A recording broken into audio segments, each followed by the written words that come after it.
Hello everyone, it's your boy, Johnny Boy. Welcome back to another video.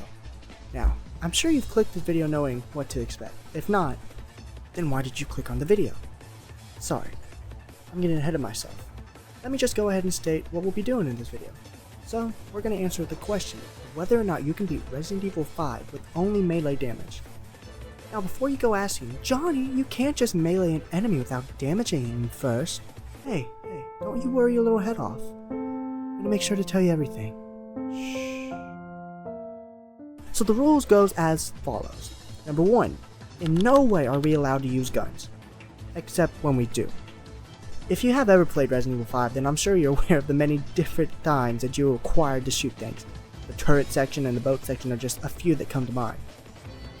So yeah, this challenge failed before it even begun. I'm sorry. I failed all of you. But in real talk, every other section will be only melee, or at least we will try.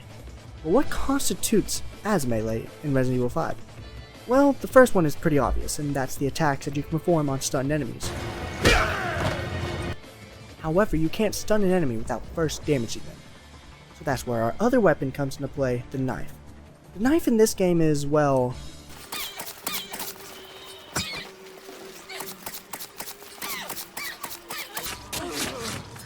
pretty shite. Compared to RE4, it is worse in almost every... No, it is worse in every way. But it does let us damage the enemy without any guns, and it does let us stun them, meaning we can do a melee attack.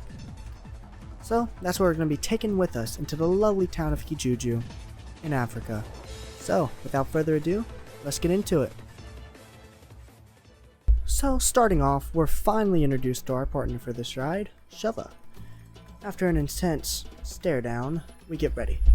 Despite the surroundings making me wish I had packed my sunscreen, I ventured on anyways to where we were supposed to meet our dealer. Unfortunately for us, it was just guns that were being dealt. After giving him a piece of my mind and discarding me and Sheva's pistols, we were officially ready to start this challenge.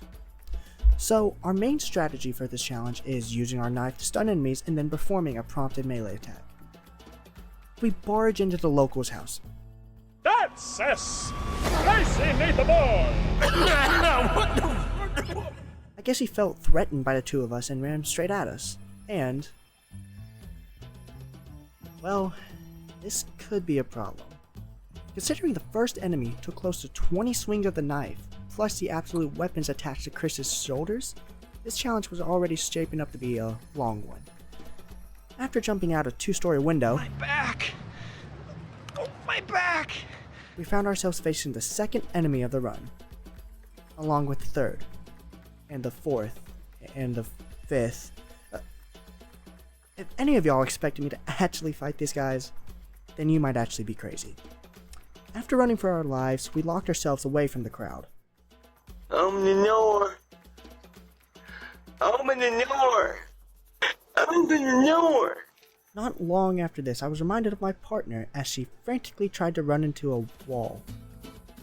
I wonder if this is a sign. The first real challenge of the run was about to begin, as the locals didn't seem to appreciate us watching their meet and greet. Unlike last time, there was no running away. My first plan was to try to knife him as they climbed through the window, which was working surprisingly well until... Surprise, motherfucker! However, this is more of an advantage than a hindrance as it let us get out into the open area of the town. But there was only one spot on my mind where we would want to go, and that was up here on the 3rd floor of this building, where the big man can't get us. Unfortunately, the other Magini could get up here as well.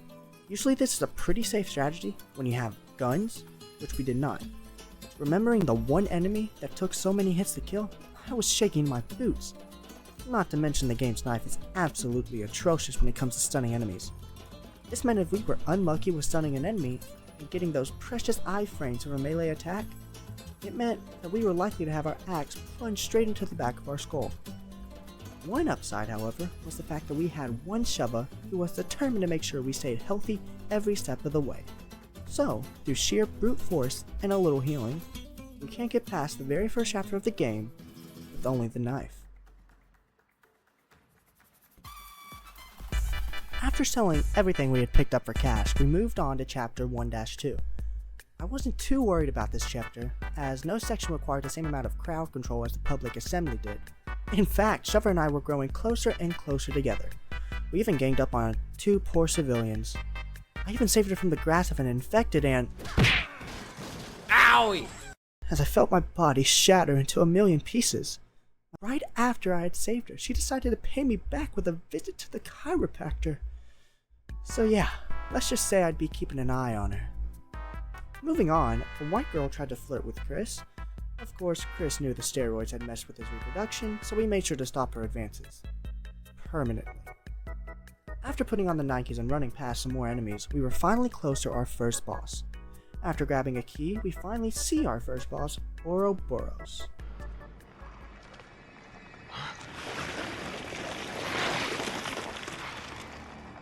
What the hell is that?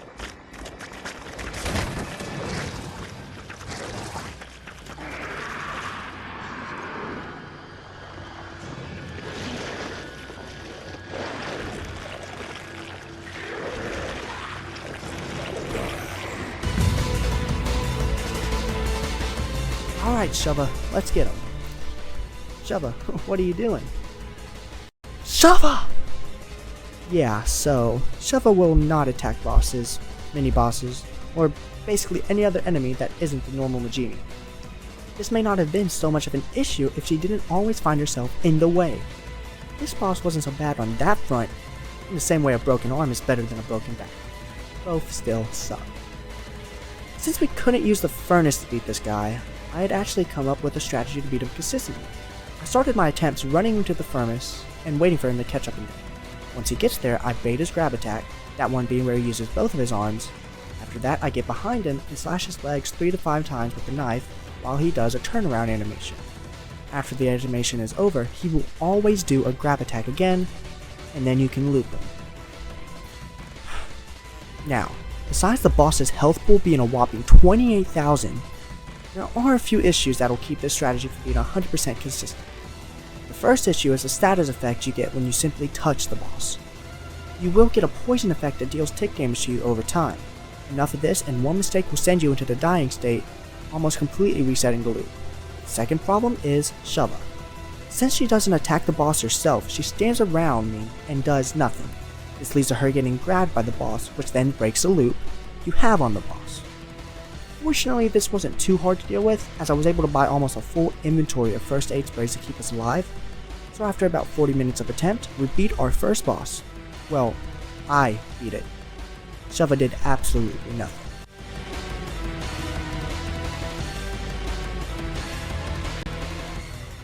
Moving on to chapter 2-1. This starts out pretty tame, up until we run into our first trip mines. Now at first, I wasn't sure if I could get past them without blowing myself up.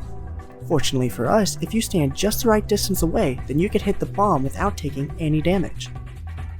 Which could be useful if you're running low on ammo, for any other runs you might want to do. This section did introduce us to dogs though. Oh my god, that's not a dog! What is that? Which can be pretty annoying. When they're not running into trip mines anyways. Getting past them, we find ourselves at a roadblock. Literally. Like RE4, this part requires us to shoot the driver before it runs us over. Problem was that we didn't have anything to do that with, and unfortunately there was no way to get past this part without a gun. So I went back and bought a pistol to shoot the barrel before selling it afterwards. After running past a few enemies, we found a dead body with a key on it. This key was hanging high up, however. I tried slashing it to no avail, so eventually I bought another pistol and shot it down, but this time I was smart enough to not sell it right after. We are then surrounded, which was pretty easy to run by all things considered. After some more Sheva shenanigans, we find ourselves at a part where I was ready. This section requires us to launch Sheva over the other building, meaning she was all alone. The first attempt went about as you expected, but in the second attempt, she must have gained consciousness. Look at this, the guy must have knocked some sense into her, as she went straight to the door with the lock. I couldn't believe it. I was starting to like her again, even after kicking me and leaving me to fight tentacles alone. After clearing the area, we got to the chainsaw Majini part. And it wasn't all that bad. This bus ledge was the best friend over the next 7 minutes of slashing. Sheva was doing well enough to hold off the other Majini, so he was a pretty big pushover. After grabbing his key and then getting saved by Josh, we had finally finished the chapter, along with our first required gun usage. Moving on to the next chapter, we run by some more dogs who happen to run straight into some more mines for us. Unfortunately, this short Minecraft ride has some mines that are unavoidable unless you have a gun, meaning I was forced to take some damage. Now the mining area isn't all that bad. I gave the lantern to Sheva since she wasn't the greatest help in combat anyways. Once you know where to go in the mines, you can basically run straight to the end, which is exactly what I did. And then we finally caught up to the sub-villain of the story, Irvin. He's really not important, and I'm sure if you're watching this you've played RE5 to know that. Anyways, after he escapes with this random woman who totally isn't important, we reach another gauntlet. This one is kinda tough with a guy mounted on a turret as well as a bunch of dynamite being thrown, but after a bit of running we make our way to the next boss fight. I'll just call him Bats.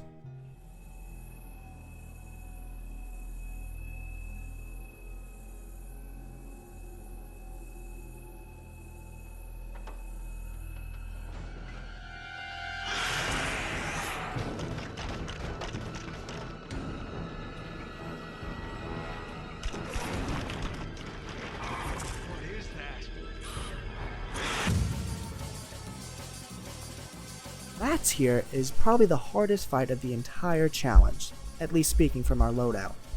The problem with him is that he can only be damaged from a single point, and that is the back of his tail. Usually you would get your partner to grab Bat's attention and then you shoot him from behind. Two problems with that. One, the boss rarely gravitates to Sheva, which means I have very few opportunities to hit him from behind.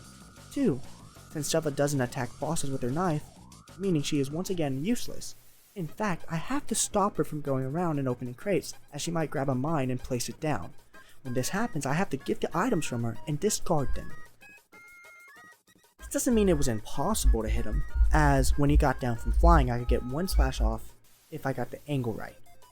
However, here's the problem. Since the knife only deals about 50 damage per slice, and the boss has around 24,000 HP, it meant I would have to hit him 480 times. 480. Stab wounds. You didn't want to leave him a chance, huh? And I'm gonna be honest, I tried. I spent a good 3 hours on this guy. To put that into perspective, up until this point, the run had only lasted about 2.5 hours. I just couldn't do it. At least, not with the knife. Let me introduce you to my friend, the stun rod. This baby is the absolute best melee weapon in the game, which isn't saying much when looking at the competition. After buying the stun rod, I beat Bats on my first try. But there was one problem. I wasn't supposed to have the stun rod. See, you don't get the ability to buy the stun rod until beating chapter 2-3, and we were on chapter 2-2.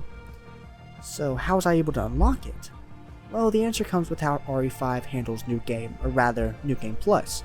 The game never truly gets rid of all your resources, so I have to sell everything I had when starting the challenge. But the shop doesn't clear, meaning every item was able to be bought. Now, I wasn't going to pull out the stun rod until beating chapter 2-3, but I just couldn't. This fight was just too hard for me personally. I'm sure it's possible, but I couldn't do it. You can call this a real fail of the challenge, and I wouldn't blame you. The only clip online I could find of someone doing this was by the YouTuber Hagar, who did it with a friend, so I'm not even sure if it's even able to be done with an AI partner. Speaking of Hagar, he did do a whole knife-only run of RE5, which served as a huge inspiration for this video, so you should go check it out. Now, with our souls crushed and spirits down, with how bad this challenge might be, we press on to the next chapter, 2-3.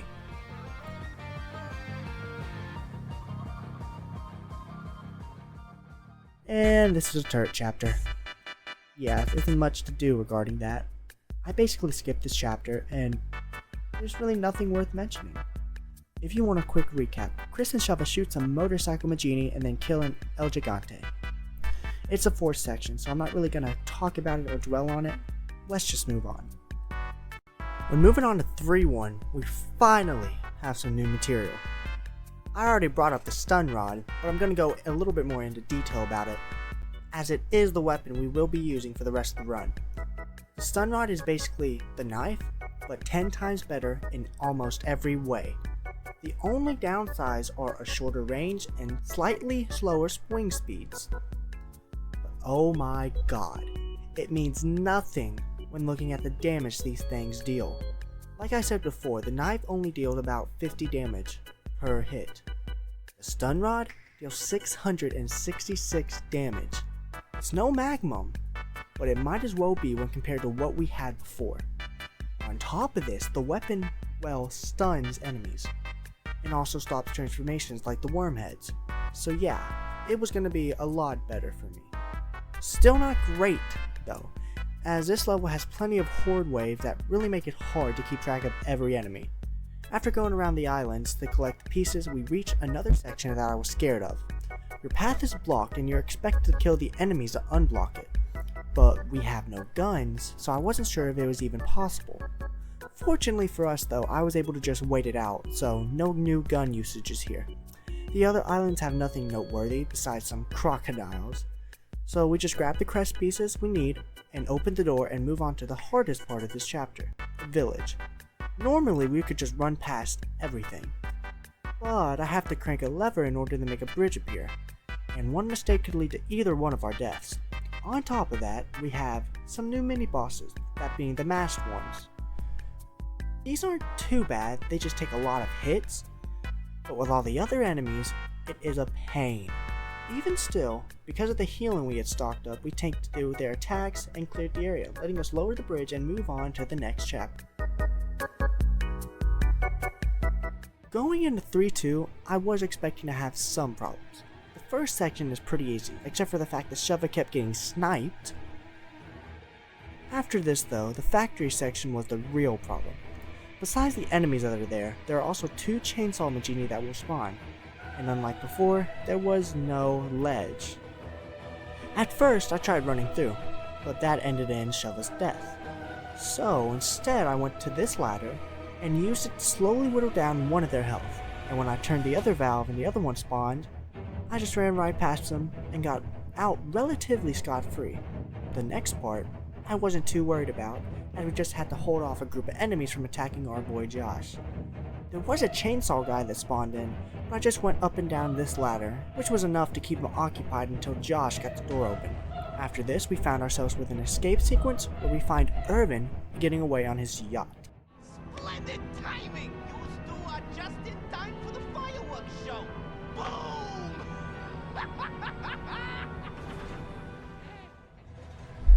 This part was pretty easy, as I could just run most of the way. There was a trip mine, but I was lucky enough to have another dog throw himself into it, letting us leave this chapter and move on to 3-3. I wasn't much worried about this chapter either, all things considered. There were plenty of moments where I would get hit by projectiles because I couldn't kill the enemies when I was on the boat, but the damage was usually negligible. The first boat section went by smoothly. On the second stop, I had some issues with the turret guys, but I found a spot I could hide from the fire before heading up my way to kill them. After that, it was time for our third boss fight, or fourth if you're counting Indesu. Whatever. It was time to fight Irving.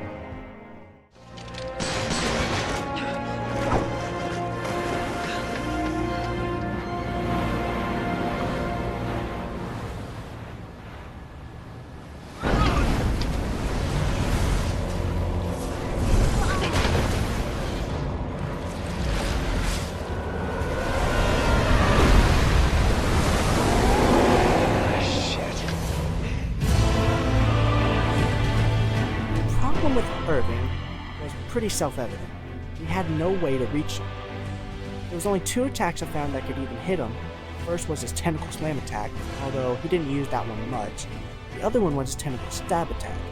This was the most consistent. Instead of dodging or using the prompt, I would simply walk backwards and get a hit on him, sometimes 2, before I would retreat. Now, I wasn't even sure if I was hurting it, as I had never tried to shoot this part of his tentacle before in any of my other previous runs. But I went on about 15 minutes straight of hitting him and trying to figure out a pattern until... oh my god. It might actually be possible to beat Irving with just a stun rod.